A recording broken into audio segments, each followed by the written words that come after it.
Hello and welcome back to the Nerdy Magical Girl podcast. Hello, everybody.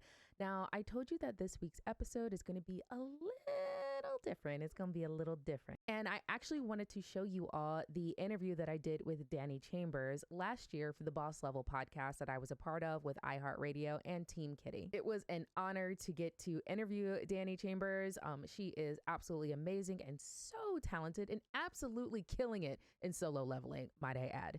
Now, I want to preface this because mentioning solo leveling, this episode of Boss LvL was recorded last year. So there's no mention of solo leveling. And I believe we briefly talk about the Ancient Magus Bride season 2, briefly because contracts and NDAs and things like that.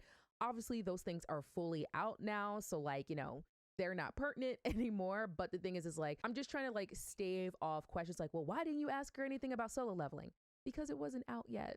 She probably couldn't even talk about it. Okay. So with that situational awareness in mind that this is a year-old interview, but still a good interview for folks who are interested maybe in going into voice acting, especially if you're, a Black woman who's interested in going into the field. There's some awesome advice that Dani gives. And I really enjoyed, getting the chance to interview her and just nerd out about magical girls and things like that. Without further ado, here is the interview from the Boss LvL podcast featured on iHeartRadio between myself and Dani Chambers nerding out about magical girls. Enjoy. I'm really great at producing. I'm very great. So I'm so glad I got a chance to talk to you.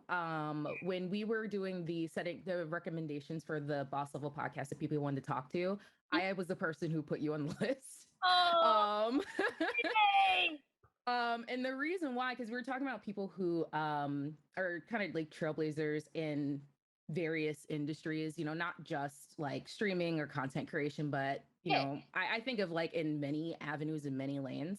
But the reason why you came up was actually because this might sound very fangirly of me, but this is honestly my sincere experience. When I had just got done watching The Ancient Magus Bride, I was like, oh, wow, this is really cool. So typically I look up the cast and I was like, who is Chisei Hatori? And I look it up and I was like, Chisei's a Black girl? And I legitimately called my mom, who knows nothing about anime outside of Yusuke Urameshi, who she can't even say the name. I was like, Mom, Chisei Hatori is a Black girl. She's like, okay. Okay. Yeah, I'm so happy for them. No, not a clue, but I'm like, no, I'm like, Mom, there's a Black girl who's voice acting in anime. She's like, that is so great. Oh, yeah. I'm hanging up now. So that's pretty much how that went. So after that, I just found you on every social media. I was like, I have to, look, she's like, that is so cool. And maybe it's just I know that was a couple years ago, but I was just I never seen, specifically in anime. I know voice acting, there have been many icons who have existed, but I was like, in anime, I'm like, this? Yeah. What? Yep. Mm-hmm. Can you tell me a little bit about your journey and how you got into your role of voice acting? Yeah. So I've always been a fan of anime. I grew up with it and cartoons and stuff. And as a little kid, I didn't know it was specifically called voice acting. We're just oh, they make the cartoons. Yeah. But I love theater. I love doing characters and stuff. And so when I started this journey specifically for anime, I was like, I don't see a lot of POC or Black people in anime voicing it. And I was like, I kind of want to change that. So I took the classes, worked hard, and eventually the right people heard me and they called me in, and I started doing it. It's a ton of work, but it was a lot of fun. I enjoyed it. It was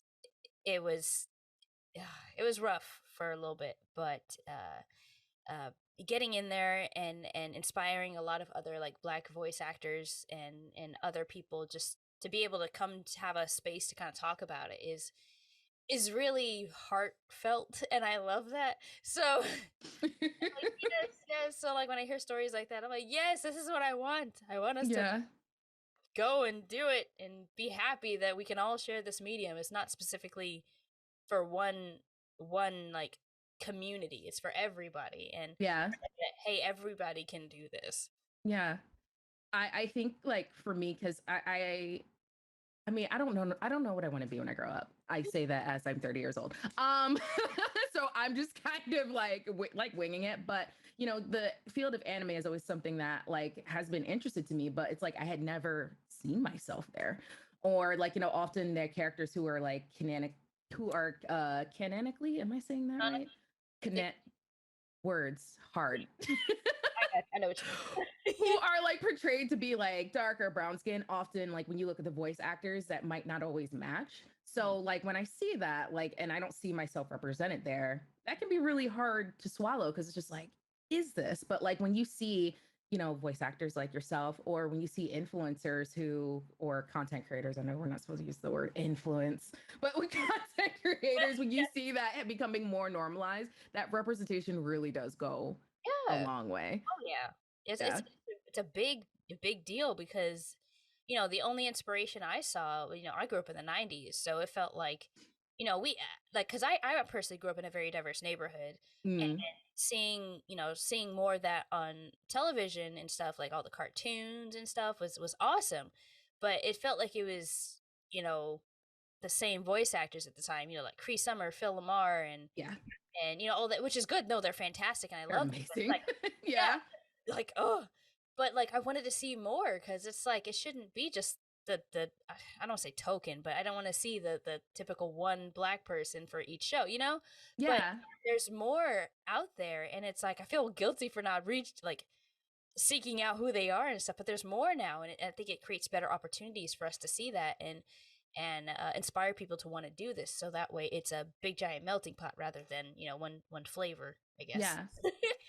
I think one thing like in the world of content creation and streaming, I have learned, because you know, I've had to like check myself for this too, like when I'm like looking for people for opportunities like to team up with or anything like that. Like if you keep the same circle, even if that same circle is full of minorities or underrepresented groups, that often is not diversity because it's more of a clique. So you're keeping it, you know, with the same group. So often, like even I've had to be like, okay, I've worked with this person like 7 times. Let's find somebody different. I still love you, but like let's bring somebody else on.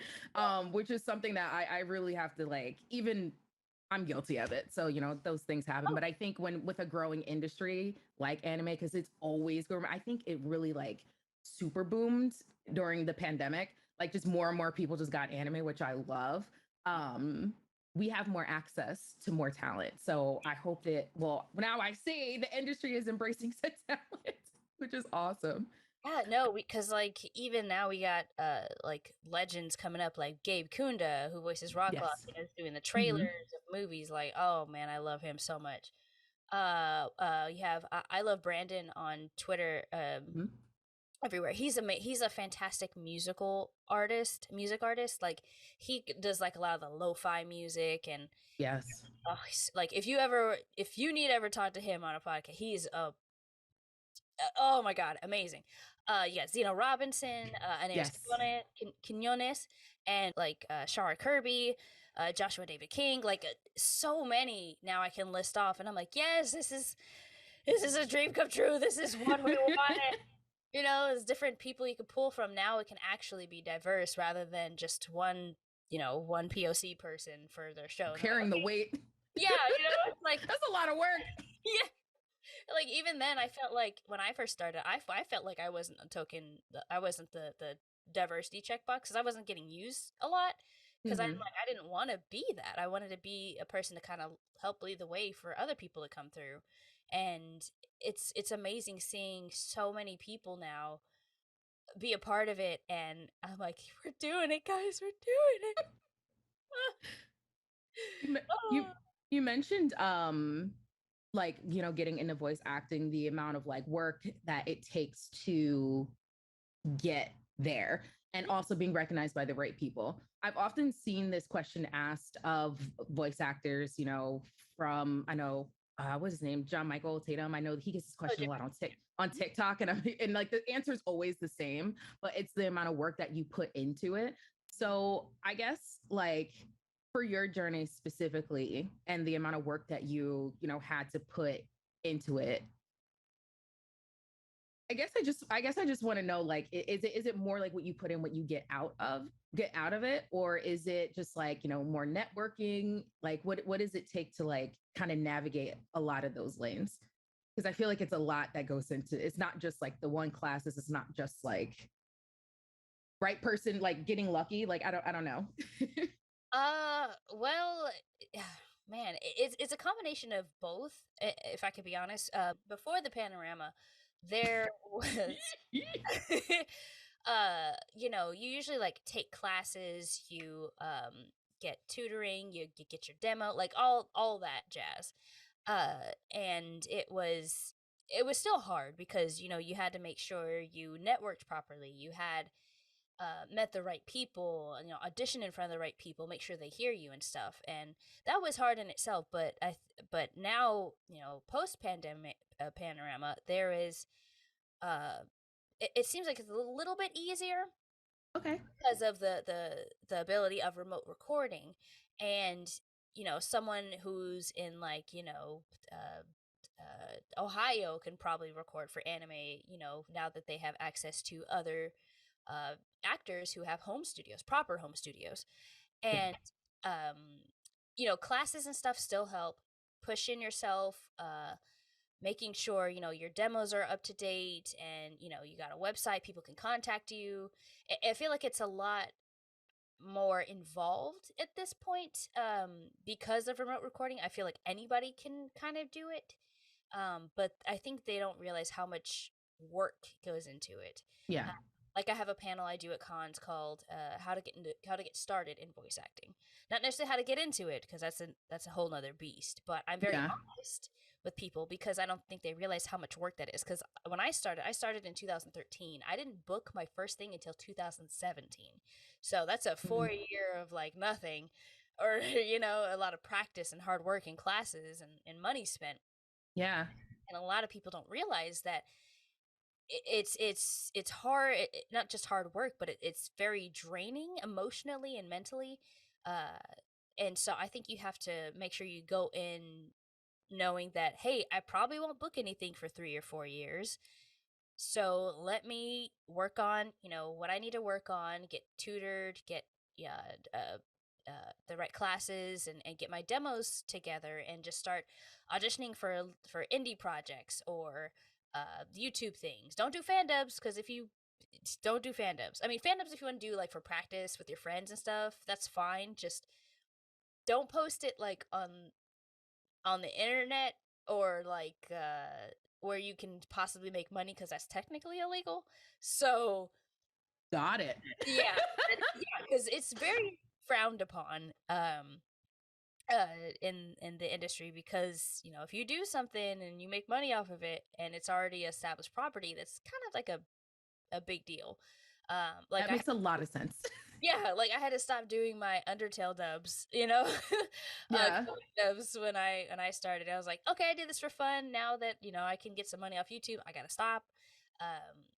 So it's fine for practice and with your friends and stuff, and working off each other. But don't put that on your resume. But yeah, got it. Let me scratch that out. Yeah. Fan dubs on website. Yeah. So what was it like? Because I know you were doing different roles before the Ancient Magus Bride, but what was it like to land something like that? Oh, it was kind of like a shock, because I took a class in 2016, 2016 or 15, and I met a director there, and he's like, hey, you could send us your demos, after the class or whatever. Send him my demo. I didn't hear anything for like a year, and then I ran into him again at a different workshop for just acting specifically, and he's like, he saw me and he recognized me. He's like, you didn't send me your demo. I said, yeah, I did. And he's like, what? I said, yeah, I sent it to you like the next day. He's like, oh, it probably went to my spam. He's having always a spam folder. I know. He's like, I was having issues with my website, blah blah blah. I was like, oh. And so I sent it to him again at his new email, and he called me in like the next month to do like Walla for One Piece, Mm-hmm. and that was end of 2016, I think. And then I actually did Walla for another director, and he heard me, and then like the next week he called me in for an audition for a show called The Morose Mononokean, and I wasn't expecting it. I was like, oh, okay, sure. Did it? Didn't even think I was going to get anything. They called me in the next couple days, and it's like, hey, you booked this supporting role in the show. I was like, oh, awesome. And so when I got Chisei, it was actually the director I was working on with the Morose Mononokean got sick, and Kyle Phillips, who's the director of Ancient Magus Bride, he was assistant directing. And after he helped me with after that session, he's like, "Hey, so are you busy the next 24 weeks?" I said, what is no, I guess if you need me for like certain things, like bits and stuff, I'm available." He's like, "Oh, okay, cool." My dumb self didn't even know what he was talking about. And so I come in, they scheduled me for like 4 hours for a session. I'm like, 4 hours to do Walla? That's weird, but okay. I come in and he's like, "Hey, so it was great working with you. I think you're a good fit for this role. You're gonna be Chisei in our show, Ancient Magus Bride." I'm like, "Cool. What's a Chisei?" Like, I didn't know anything about the show, so I'm like, "Okay." He's like, "Yeah, she's our main character in our show," and I was like, "What, for real?" He's like, "Yeah, I you were great, and I wanted to see if this role would be good for you, and yeah, we're excited." I was like, "Thank you so much. I can't believe it. Oh my god." Oh, it was so weird. Like on the outside, I was like, "Yeah, thank you so much." On the inside, I was just like, "Oh my god, yes, yes!" I was so excited, and I couldn't say anything because it didn't come out yet. But when it came out, I was like, "You guys, I'm an anime. I'm a redheaded baby. Yes." Yeah. It was really cool. I was really ecstatic, and I was like, "Yes, I'm paving the way. We're doing it. We're doing it." So That is awesome. And then like inspiring me to be like, "Mom, come look." I just want to sit her down and I'm like, "Just watch it. It's good. Okay." She's like, "No, I did one episode of that Yukahaka. I'm good." I'm like, "Okay. Thank you. Thanks, Mom." sounds like Mom's all right. Yeah. She's trying. Oh, God. What were some of your favorite anime growing up? Oh, Sailor Moon, Inuyasha, Yu Yu Hakusho, Big O. I loved Big O, but it wasn't very popular, and I'm sad that not a lot of people liked it. Mew Mew Power. Gosh, what else? Dragon Ball Z, of course. I think those are my main ones because I loved those. I loved pretending to be Sailor Jupiter was my girl. Sailor Mars. Yeah. Me.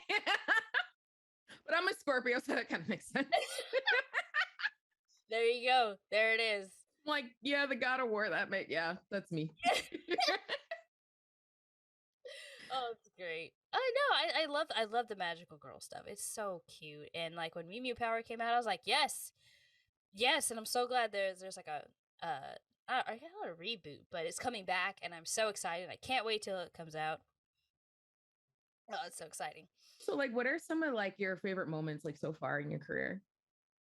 Oh man, going to cons and talking to fans like friends, I guess.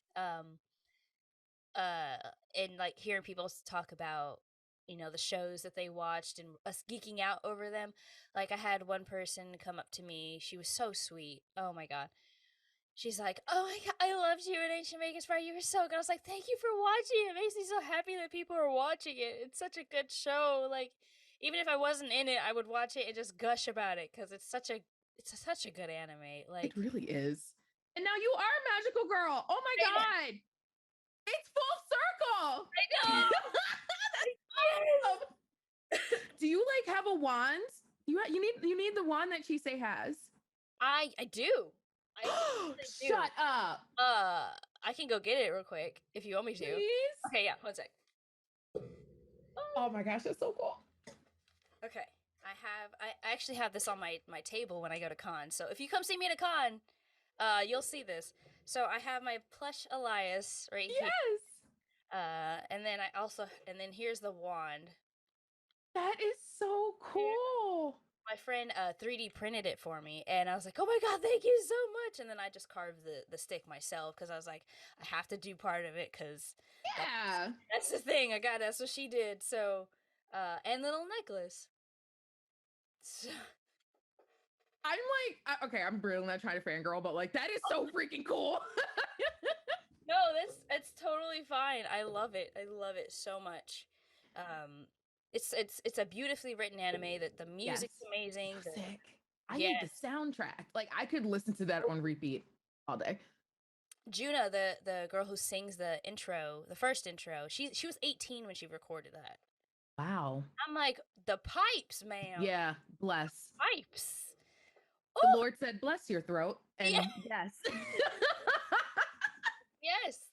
I want that.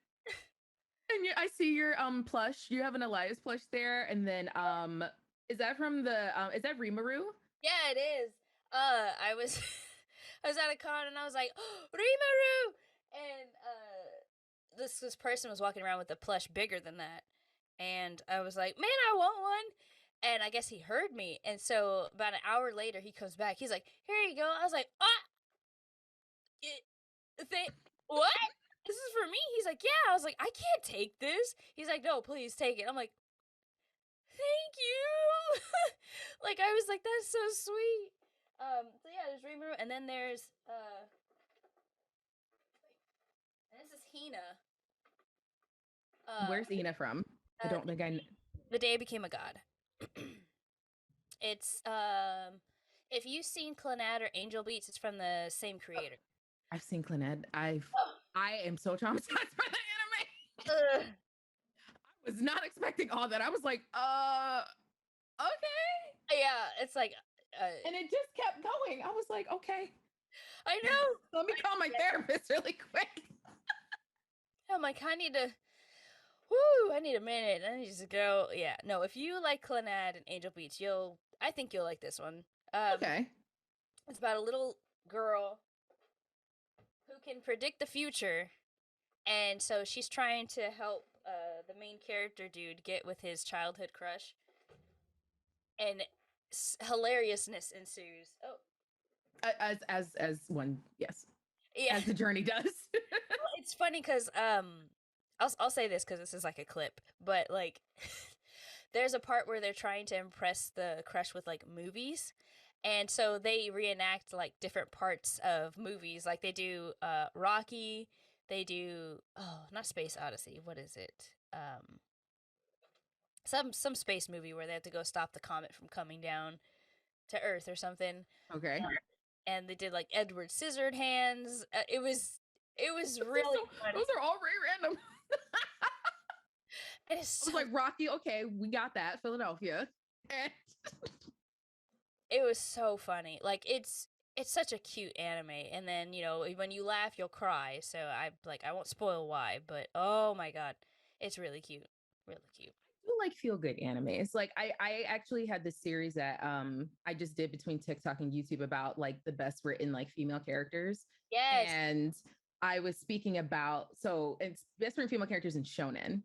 And there was another Black girl who answered and said, listen, I understand because, there is a lot of like patriarchy and stuff that influences anime. And she had said, please don't confuse the strongest character for the best written. And I was like, you have a point. So then for me, I said Noelle Silva from Black Clover. I feel like she's a very like balanced character. Her motivations are solely her own. She stands on her own 2 feet. I'm the type of person though, as a writer, if I can remove every like single character from you and you stand on your own, I feel like that is. I also feel like Chisei falls into that character, into that as well. And then I also said Sakura is not as bad as people make her seem. Thank you. She's really not. Like I'm definitely a person of like self-reflection because I used to be on the Sakura hate train and I'm like, wait a minute. Do I just dislike her because she doesn't do the same things as Naruto and Sasuke? But she has the most chakra control out of the 3. She's a medical ninja. She's not going to always be on the front lines. And the thing is, she's a genius. She comes up with like cures and stuff right on the thing. She's great. She is. And does she have some character flaws? Yes. But like, no character is perfect. All of our favorite protagonists have flaws. If I hear Naruto, he say believe it one more time, I would have lost it. Honestly. Like, we all have our things. Yeah, no, like characters have to have flaws because then they wouldn't be good characters. Right. You know, like I was actually talking to a friend about this. I felt like a lot of the like My Hero Academia girls are like they had the potential to be really great, and then it's just over the seasons, it's just, and I'm like, what happened? Yeah. Like Momo is a freaking genius. She could do whatever, but I feel like she still hides behind like, oh my god, I'm still not good enough. I'm like, right. What are you talking about? Yeah. And the thing is, like with Noelle, with her, even though she's gifted with such immense power, and she is a person of privilege, they don't ever shy away from that. She's snooty, she's privileged, she looks down on a lot of people, and it's like, ma'am, wait a minute, slow your roll there. But even when she is faced with a challenge, and it's always a moment of growth for her, I love that she always acknowledges, she's like, I am struggling. Like, this is hard for me. It doesn't matter that I have all this magical power. I can't control it. But the thing is, I'm still going to stand here and fight because that's what I need to do. Yep. And it's like every time she has one of those speeches or one of those moments, I'm like, yes, girl, yes. She recognizes it instead of being like, what must I do to get more power? Asa, help me. I'm like, okay. I'm like, you call for these dudes one more time, I swear. But she doesn't. She's just like, okay, I got to do what I got to do. Or like she'll have like, you know, what would Asa do moment, but it's like, it still has to come from her at the end of the day, which is what I absolutely love. But I love like we're heading into, I think, this era of anime when it comes to female characters just being more well written and more well rounded. Like I know Jujutsu Kaisen is kind of going on another hiatus, which is really sad, but the female characters there, I believe like they're really good, and they have that potential. I think like with My Hero Academia, they're like right there, and I'm like, please don't lose that. Yeah, I'm hanging on. I don't think they will. I'm crossing my finger. I don't think they will because I feel like it's too good of a show for it to not. It's too good of a show to flop, I think. Yeah. Unless they do something completely stupid, which I highly doubt. Oh, like Tokyo Ghoul? Sorry, I'm good. I'll behave. I'm gonna look for the audacity. Hold on. You found it?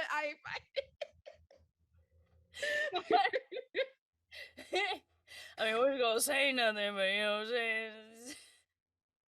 Always that. Or, you know, sometimes it's just, you know, I don't know, production or just like, you know, the writing or the manga kind of veer off. Well, Tokyo will do that too. But I also bring up like Hirokano, His and Her Circumstances. It's a little bit of an older one, slice of life, but the manga like is beautiful, but the anime, I think they like couldn't agree or something happened and it just fell off. And I'm like, no, this is what got me through high school. Come back. Yeah, it's like, why? Do you cosplay at all? Yes, I do. It's not super great. But you're still doing it though. We won't self-deprecate here. Yeah, no. I have a couple of like I have a Chise cosplay, I have a Hina cosplay. And I have what is it? I actually have from Pokemon Go, Leader Candela. That's dope. Yeah, I have the jacket and everything, and I'm like, it looks nice. I'm like, this is a nice jacket. I actually might wear this. Some of my cosplays I just wear out. That's actually a good idea because I'm go for it. Yeah, I'm tempted. I might as well do that because it's a really cool. It's a nice jacket. I got it at like those cheapo cosplay stuffs, and I was like, oh, this is probably gonna be bad. It's actually pretty decent, and I was very shocked. Yeah, and the thing is that you get to, the more you wear it, like it gets its use out, so it's not just sitting in your closet. Like, so I went to Target yesterday dressed as the butterfly Hashira. Now that's a little extreme, but I just didn't feel like changing. I'm like, I don't blame you. You get what you get today. I just need soap. I just need soap. That's all I need. Come on, y'all. I'm here. my local Wawa, I would go into like after photo shoots, I would go in so often in cosplay. They're like, "Who are you today?" I'm like, "I'm a vampire from Resident Evil Village." They're like, "Okay, here's your sandwich, you weirdo." Oh my god, yes. Oh, that's so great though. That's So my energy in a whole vibe. yes. Yes. This next cosplay I want to try and work on is Princess Tiana. Yes. But it's so hard to find the dress because I can't sew. So I'm like, what do I do? Do I just buy something and then just kind of adjust it from there? Because I made a what's her name? Iridessa from the Tinkerbell series. Yeah. The yellow fairy. Mm-hmm. I have her kind of thing because I made wings too. And I gotta finish them. They're very like they're pretty cheap. They're okay wings, but I should use like iridescent what is it called? Like the film. Yeah, the film. Yeah, Yeah. not shrink wrap, but you know what I'm talking about. Mm-hmm. I'm working on that because I want to do that on my TikTok of posting her, but I gotta freaking work on it. It's just having the time to do it. Right. That's a mood. Yeah. A lot of people, they ask me that because I post pretty much on every one of my platforms every day. They're like, "How do you do it?" I'm like, "I don't sleep." Yeah, I need the sleep because if I don't, then I'm gonna be dead in the morning. I'm trying to get better. I do drink my water though, so Yes. I am very good with that. So if you're listening, hydrate. And if you're not, I'm telling your mother and your grandmother. Go drink water right now. Do it right now. Pause this and go get you some water. We'll be here. Not coffee. Coffee, not carbonated water, actual water. I feel so much better. Yes. What are some, if you can share, but what do you have like some exciting projects or anything coming up? I know NDAs are horrible, so. They are. I'm sitting on one that's like for 2 years. Ooh, I know. I can't say it. That's the only one. I would just cry. I know. I was holding on to. Well, one got released. If you play Cookie Run Kingdom, I voice Caramel Arrow Cookie. That's cool. She's really cute. I love her. Is that on Steam? No, it's actually a mobile game. It's a gacha game. Okay. Kind of like Genshin, except it's cuter. With their cookies. I recorded that like in November, I think, of last year. So it finally came out a couple weeks ago, and I'm like, yes, finally, I can talk about this. Oh man, it's hard. It's so hard because I'm like, I'm so excited. I want to tell people, but I'm like, I can't, because I don't want to get fired and lose it. So I'm with you there. I have like 7 I'm sitting on, and I'm like, really? wow, this sucks. You're like, Confetti, what are you doing? I'm like, nothing. Absolutely nothing. I want it. I can't say anything because work And not being sued. and not being yes, that's a bit. That's the one thing. I like my bank account. I gotta feed my cat. Yeah, like I got a wedding to pay for. I can't afford to. Oh, congratulations! Thank you. Yeah, them's expensive. Oh my gosh. I can imagine. I was Googling. I was like, the average wedding in the U.S. is like 20 grand. I'm like, excuse me? No, I'm not trying to get married in like no, I'm good. I'm gonna take my $5,000 and come over here. You know what I would do? I would just rent out Chuck E. Cheese and be like, y'all work it out. Work it out. Y'all got it. That's what I would do. They can't let you in though without a kid though. That's the thing. Oh, do cats count? So The best I got. I got a dog who's wait, Piper, come here. I have a dog who acts like a kid. Puppy time. Come here. I don't know if she'll come over. She likes to stare at the window. Piper. Same. Piper, you want boba? Oh. Come here. You wanna say hi? Hi. Say hi. Come here. Piper. Say hi. Come here. Come here. Aww. Here, let me sit. Come you up entirely. I just want to show you the camera. Oh, okay. Come here. It's like, no. She's camera show. But this is her. Hey, come here. She's so cute. Look. Come here, sit. Come on, sit. No, sit. It's okay. She's like, I've worked so hard today. I know. Piper, can I get a woo? Yay! Good job. Can I get a woo? Good job. Yay! You're so cool. My cat wanders in. He doesn't pay any bills, but this is his home, so he'll just wander in when he feels like it. That's usually how it goes. I named him Prince Zuko, and people are like, why did you do that? I'm like, there was a reason why I named him that at 4 weeks. And he lives up to the name. Okay. And he heard his name. So he's like, are you talking about me? Yes, I am. I swear cats will be like, excuse me? This is my house. Did you pay my rent? Yeah. That's the look that he gives me every morning. I'm like, yes, your lordship, I paid the rent. Prince Zuko, that's so cute. That's my baby though. I love him. I'll stand by him. I love that sound on TikTok. Oh, I gotta get off TikTok, man. It's too dangerous. I'm on there like my favorite sound so far is Freddie, you're supposed to be on lockdown. Vanessa. I did that one when I was buying like way too many skate decks because I have a lot of anime, like I skate and I have a lot of anime skate decks, and it was like, Vanessa, you're supposed to stop. Like I did it like stop buying skate decks, and I'm like, but I'm a material girl because Hypeland had came up with the Yusuke the Yu Yu Hakusho line. Oh my gosh.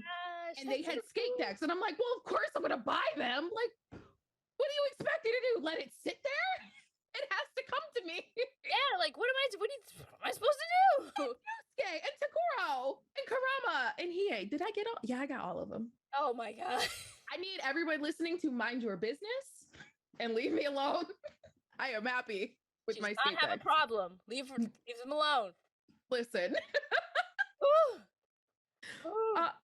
So I know like it kind of like talked about this in the beginning, but because I know we're coming up on time, but for a lot of like Black little girls like me out there, and like it does matter, like what advice do you have, any words of wisdom or inspiration for who wants to get into anime, whether that's in voice acting or just the industry at all?